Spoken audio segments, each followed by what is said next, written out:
கிளையை விட்டு கிளையை விட்டு இலை போகுமா? பொண்ணை விட்டு நிறம் போகுமா? போகாது. பூவை விட்டு மனம் போகுமா? போகாது.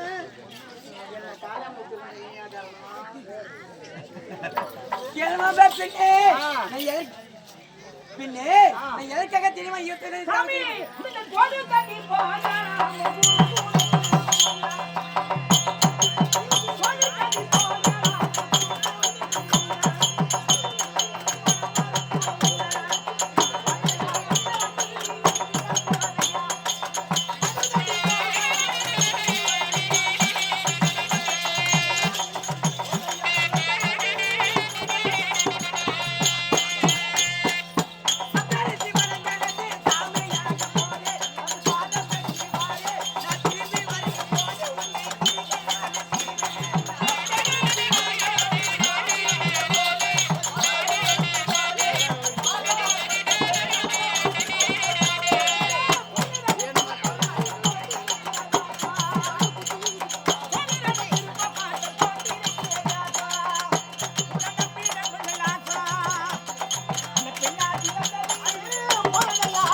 பகையாளிகளை ஜெயிக்க வேண்டும். நீ எப்பேற்பட்ட குலத்தில் சத்திய சந்தர்களும் கோடி தாண்டாத குருகளும் குலத்தில் பிரிந்து விட்டு நான் எப்பவுமே போய் சொல்ல மாட்டேன். திரும்பி வருகும் போது உன்னை கண்டிப்பா அது மட்டும் கிடையாது.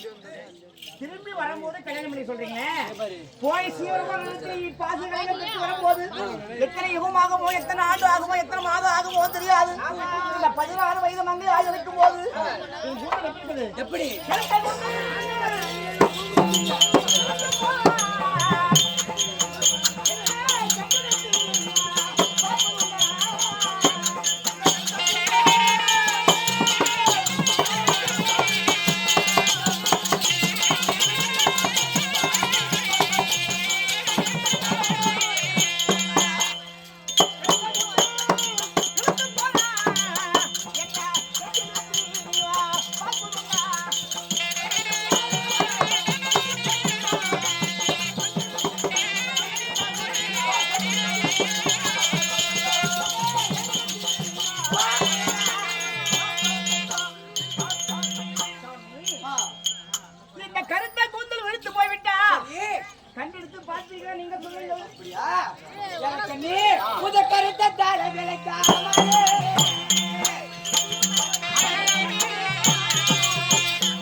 தலைமுடியேகப்பட்டது கரு நிறமாய் இருக்குது.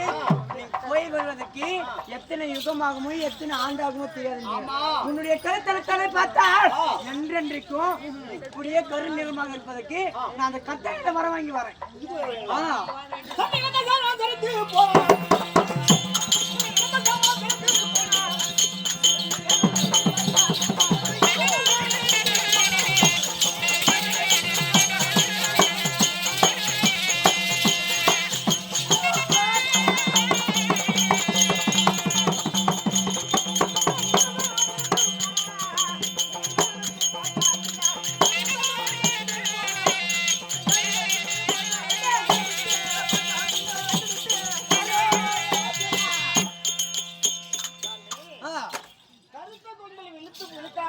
வாங்கிட்டு வரேன்னு சொல்றீங்க. சரி, இந்த வயதிலே என்ன சுமந்து குறைந்து போய்விட்டா எடுத்து பார்ப்பீங்களா நீங்க சொல்லுங்க. அப்படியா? உன்னை எந்த பார்த்து எப்படியா அம்மாயே?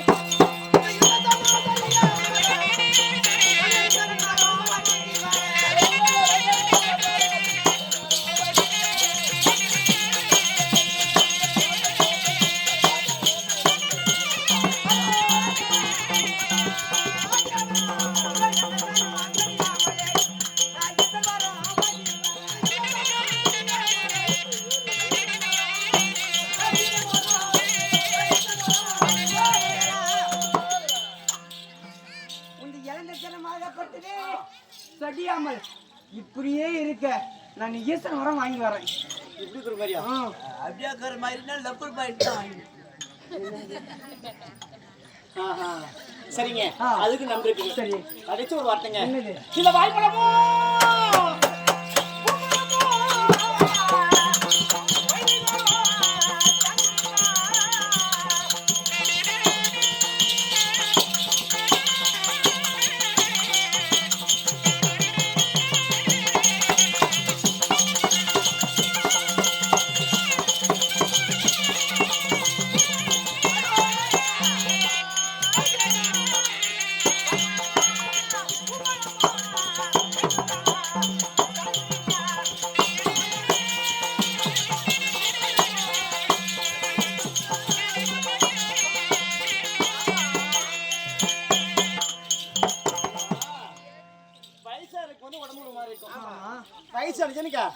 பல்லெல்லாம் விழுந்துரும், உடம்பெல்லாம் சுருங்கிடும், தலையெல்லாம் நரைச்சிடும். சரியா? அப்படின்னு கல்யாணம் பண்ணிக்கலாம் நீங்க. அப்படியா? பெண்ணு ஏழக்கண்ணி வயிற்றாய்ச்சான வாய்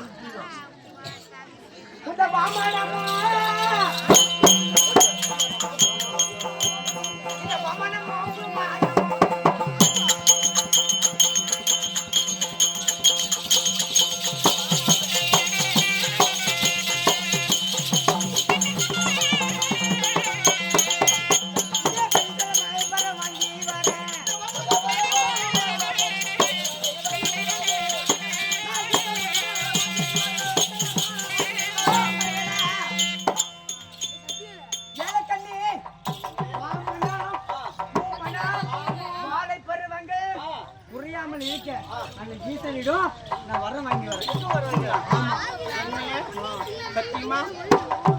கண்டிப்பாக நான் வாங்கிக்கிறேன். எதற்காக திருமணி ஈசன் தவசிய போறேன்?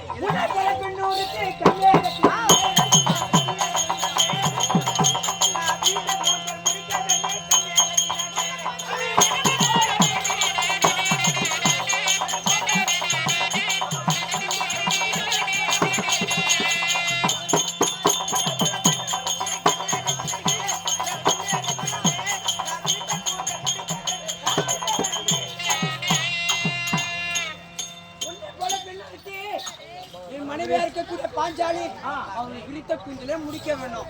அதனால நான் கண்டிப்பாக எடுத்து தவ செய்து நான் வரும்போது உன்னவே கல்யாணம் பண்ணிக்கிறேன். ஆமா, நெஞ்ச படி நினைக்கிறேன்பா. ஓகே நினைக்கிறேன். அது புரிஞ்சுன்றேன். அது நினைக்கும் பாரு.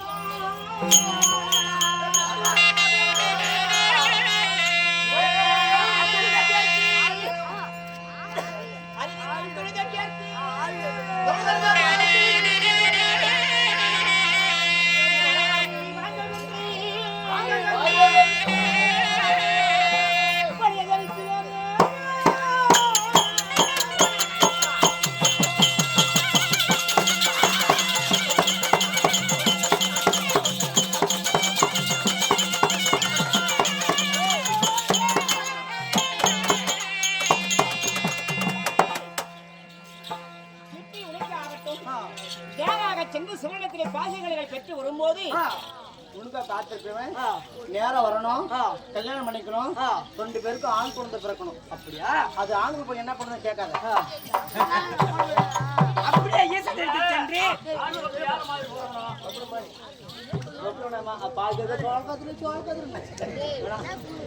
மழை பிறக்க வேண்டும். அப்படியா? அப்படியே ஈசன் எடுத்து தவ செய்து வரும்போது உன்னையே கல்யாணம் பண்ணிடுவேன். ஓ மரகதா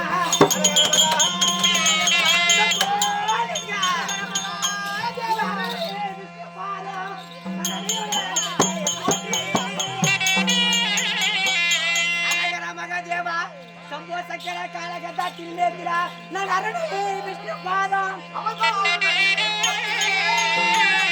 நான் வரமதை வாங்கிக் கொண்டு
கேட்டீங்களோ சபையில் உள்ள குரு பெரியோர்களே எப்படி என்றால் 7வது ஏலக்கண்ணி கையில் விடை பெற்றுக் கொண்டு 8வது வனம் வரும் போதும் பார்த்தால் அது யாருடைய வனமாம் என்றால் எந்த பேருண்ட வனமா இந்த வனத்தில் பார்த்தால் இருள் சுண்ட வனமாக இருக்கின்றதா அங்க பார்த்தால் என்னென்ன வசித்து வருகிறதாம் என்றால் நான் புலிகள் கரடி சிங்கம் காட்டிருமை இப்பேற்பட்ட ஜீவராசிகளும் வாழ்ந்து கொண்டு வருகிறதா இப்படி பார்த்தால் அந்த இருள் சுண்ட வனமாகப்பட்டது இருக்கலாம் அர்ஜுனன் கால் பட்ட உடனே அந்த இருள் சுண்ட வனமாகி எப்படி ஆனதாம் என்றால் பட்ட பகல் கெட்ட வெளிச்சமாக அப்படி பார்த்து அப்போது பார்த்த உடனே என்ற பேர் அடிச்சா பார்த்தாலாம் இது நாள் வரைக்கும் இந்த வனமாகப்பட்டது பார்த்தால் பட்ட பகல் வெட்ட வெளிச்சமா ஆகிறது என்று சொல்லி என்ன செய்யறாங்க என்றால் யார் வந்திருக்கிறேன் பார்ப்பதற்கு என்ற பேர் அடிச்சாலும் வந்து என்ன சொல்ல வருகின்றது நான் காண்கிறேன் ஆனால் எப்படி செய்ய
பாடிக்கொண்டு போதும் பார்த்தால் எந்த பேரண்டி சேனல் பார்த்தாலா என்ன இங்கு பார்த்தால் என்றுமே புதுமையாக இருக்கின்றது இருள் சொந்த வனமாகப்பட்டது பட்ட பகல் வெட்ட வெளிச்சமாக ஆகி இருக்கும் சொல்லி இடத்துக்கு தண்ணி எடுக்க போனாங்க பேரண்டி சேனல் லாட்சியாகப்பட்ட